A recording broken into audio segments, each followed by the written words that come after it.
inguruan ere, sozioekonomia, Euskal Estatua, hitz egiterakoan sozioekonomiaren ikuspegitik, hitz egiteko eskatu didate, nik gehiago langile baten ikuspegitik, langile bat, sindikalista bat, langile norbeskari, langile baten ikuspegitik, egoerari begiratuz, estatuari, Euskal Estatuari, bidea zabaltzeaz ari garenean. Eta hiru gauza, ustez azpimarratu behar dira, entzundako guztiari gehitzeko edo entzundako guztiaren inguruan. Bata, Euskal Estatuari bidea zabaltzen ari dizkiogu, hori beharrezkoa da, horren aurrean ematen ari garen urratsak norabide zuzenean goaz. Guk Euskal Estatuaz hitz egiten ari garenean, gure ustez badago klabe bat beti eduki behar dugula presente, eta da momentu honetan premia. Ez da bakarrikan zabaldu behar diogun, zabaltzen ari garen. Euskal Estatuak gaur premiazkoa da, urgentziazkoa da, urrats hori ematea, eta hiru arrazoi funtsezko ditugu hori esateko. Bata, egoeraren larritasuna. Momentu honetan, 10 langiletik 4 Euskal Herrian, ez kanpoan, 10 langiletik 4 Euskal Herrian pobreak dira. Eta horietatik 2 lan munduan daude, enplegu bat daukate. Lan mundutik kanpo dauden 157 ez dauka inolako diru sarrerik, ez dauka inolako babesik. Eta enplegu suntsiketak aurrera joeten dira. Azkeneko 4 urtetan 200.000, lanaldi osoko 200.000 lanpostu baina gehiago suntsitu dira. Eta horietako asko ordezkatu dira enplegu partzialarekin. Enplegu partzialean 500 euro dauzkazu. Horrelako larritasuna adierazten duten datuak askotan baldintzen eztabaidara eramaten dugu.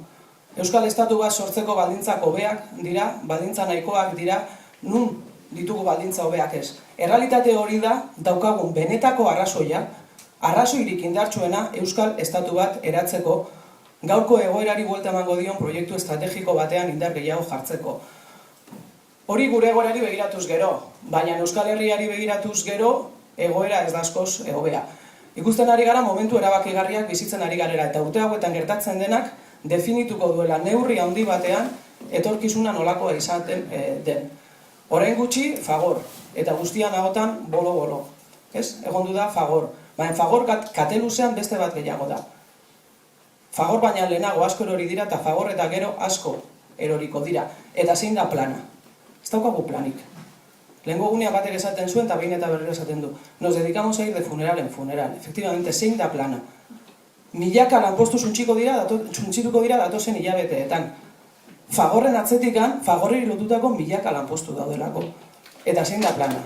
Euskal Herriak ez dauka, baina independentistak badaukagu plan bat egiteko aukera eta horrekin behar dugu. Eta hirugarrena, baina Fagor bezala luzatu naiteke, negoziazio kolektiboa dela eta ez dakiz zer. Bitarteko nahikoak ez ditugulako, esan dugu iritsi garela egoera honetara, baina eske urte hauetan gertatzen ari dena da, bitarteko oraindik eta gehiago kentzen ari dizkigutena, beraz erabakigarria izango da zer egiten dugun. Eta hirugarrena proiektu bezala, independentistak bezala. Jendearen atxekimendua neurri handi batean urte hauetan egiten dugunaren araberakoa izango da. Zorionez, independentistak eremu guztietan daude, instituzioetan, sindikalgintzan, ikastetxeetan, unibertsitatean, eragile sozialetan. Independentistak momentu honetan sortzen diren galderei, sortzen diren beharrei, sortzen diren premiei ematen digun erantzunaren arabera, koa da independentismoaren indarra.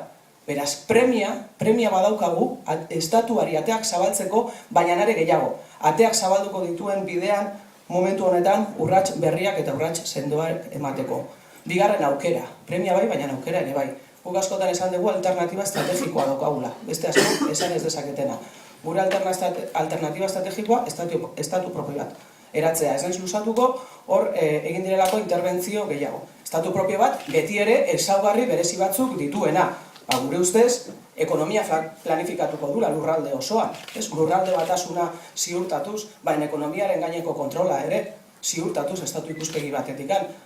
Gure ustez, izaera klabea da, izaera demokratikoa izan beharko du. Guk badugu gure modeloa, baina modelo hori herriari hitza emanez erabaki beharko da. Badaukagu alternatiba, estrategikoa. Eta gainera bidegaragarria da. Ikerketa guzti hau, Euskal Estatua bideragarria dela baieztatzeko. Trampa txiki bat bagenien, bideragarria zela. Zalantza bagenitun ez genien denek ikertzen jarriko. Bideragarria da.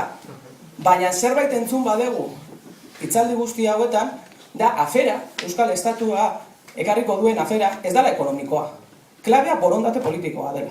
Porque bitarteko ekonomikoak baditugu.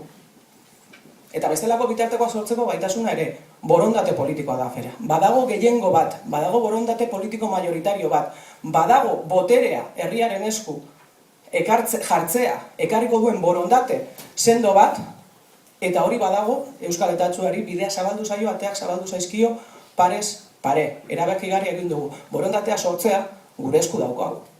Gure aukera da, eta horrelako eztabaidekin hori sortzen ari gara. Atxekimendua, independentziaren aldeko jarrera, independentziaren aldeko atxekimendua sortzea, zabaltzea, sektore berrietara eramatea gure esku dago, eta momentu honetan aukera badaukagu.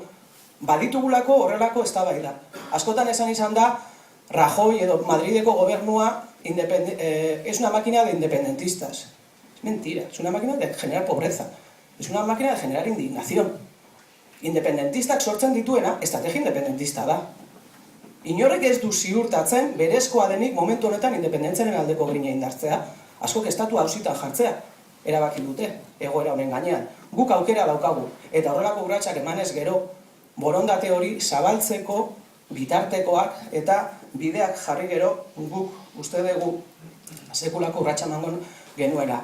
Hirugarren elementua, zein da erronka, premia dago, aukera bat dago, gure ustez eta Josebarekin guztiz bat, prozesu soberanista askartzea. Ez da nahikoa, prozesu soberanista bultzatzea. Egoera honetan, prozesu soberanista askartuko dituzten erabakiak hartu behar ditugu. Askartuko duten urratsak eman behar ditugu. Eta hor ikusten dugu sozioekonomia. Gure ustez, herri estrategia sozioekonomiko bat artikulatzeko, definitzeko, eta herri estrategia horretan, hemen aipatu diren ikuspegi guztiak, barnebiltzeko gai bagara, prozesu soberanista erruz askartuko da. Hori dalako momentu honetan egoerak duen alternatiba bakarra. Alternatiba ez da jendeari esatea Euskal Herria estatu bat denean, burujabeak direnean, gauza hauek ez dire gertatuko. Alternatiba da, inposatzen ari duten reforma kapitalista bortitzaren gainetik, eredu berri bat ekarriko duen prozesu soberanista nagusitzea. Beraz, alternatiba ez da soberania, da prozesua bera. Gure ustez hori dauka, eta behin eta berriro saiotan entzun dugu.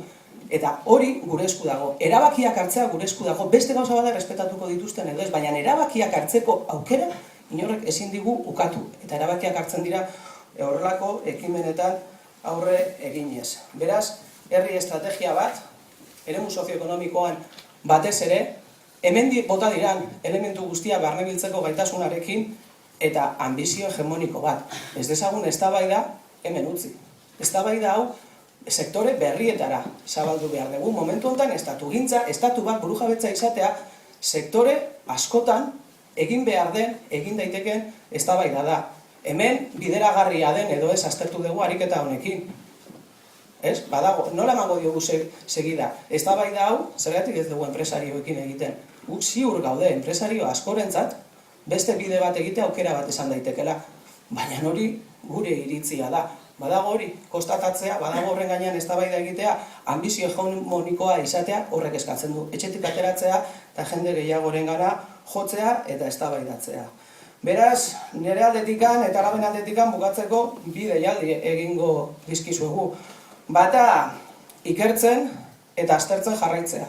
Euskal Estatuari bidea zabaltzen jarraitzea. Ondo esan den bezala, horrelako urratsek zabaltzen diotelako. Ez da etorriko bidea zabaldu dugu, esango dugun eguna. Etorriko da, estatua eratu dugu.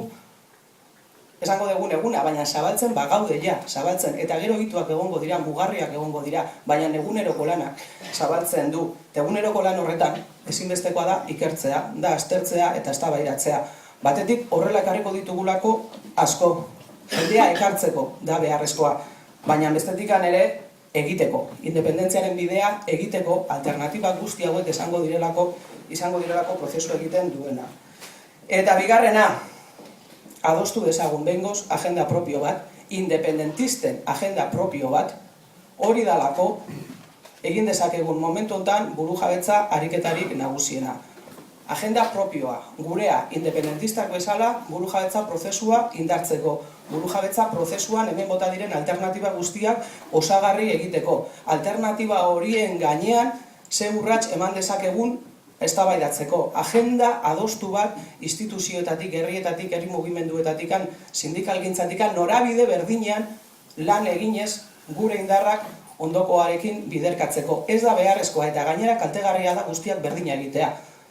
Baina norabide berdinean, agenda batekin herri gisa ibiltzeko aukera badaukagu. Eta hori independentistei dagokio. Burujabetza prozesuaren berma independentismoa da. Euskal Estatua eratzeko krinak eramango gaituerako burujabetza prozesuan aurrera egiteko. Eta beraz, egin dezagun agenda bat, ez izateko ezoizkoa independentistak, eremu desberdinetan, eragile desberdinetan, lan egiten dugun independentistak barne bilduko dituen markoak topatzea. Gure aldetik, eskerrak eman noski parte hartu duzuen guztioi, egitasmo honetan, eskerrak eman etorri zareten guztioi, eta niri esan didatenez agurtzeko, agur.